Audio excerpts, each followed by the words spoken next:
Assalamu alaykum. Avtokran Xorazm YouTube kanalının podpisçiləri. Kran tapıb qoydum sizlərə. Maz kran Ivanoviz yine 5 tonla 31 metrlik.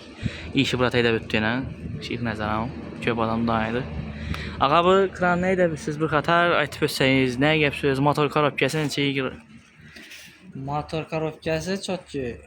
Yapıyor. Yağ yemidi, netmidi, kaynatı vermedi. Ayakları taşıyım taşamayım. Ayaklar taşamadı. Hava. Ayaklar taza remonttan çıktı. Hı. Ayaklar boş değil. Strelam taşamadı. İçine girmedi, yetişmedi. Bir tane yapı strelan içinden yağ geldi tuttu. Ağzına. Ağzın onu incə alınmaz. Grubi straşni yemez. İndi bərabər alacaq adam bir qatar öz üçün gəlib maşında işlərkən aylanıb görədi. Başqa yerlərində gəp sözü yox axır. Başlarında yap sözü yok. Kran ölçəsini iş işlərini. Kran çastı işler zor. Joystick'te. Normal değil mi? Seylan yatırğanda nəticəndə birdən taşa verməyim mi? Yok. Bunun kesel adeti yok. Bu qatar maşını göstərməndə işdə verəkin. İl 2012-ci il 54.000 lira tutdular gəliş öyrəslərin üzəri bilən.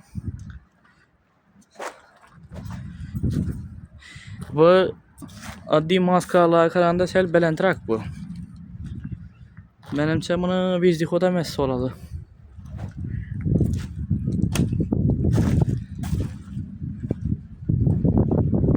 İşkına.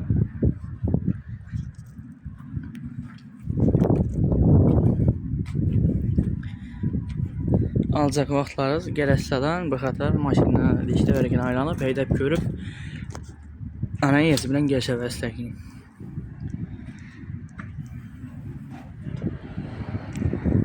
Otuz 32 metre gel. Yeşiklərin var yine. Vəcəyici pavuklarını koyup pulu koyarsa.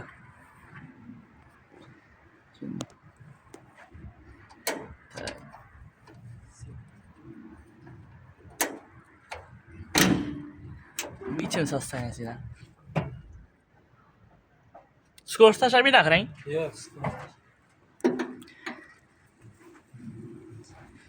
Eğlen nomerlerini koyup koyamam. Benim ağır üzerine telefon vurup yapışarızlar.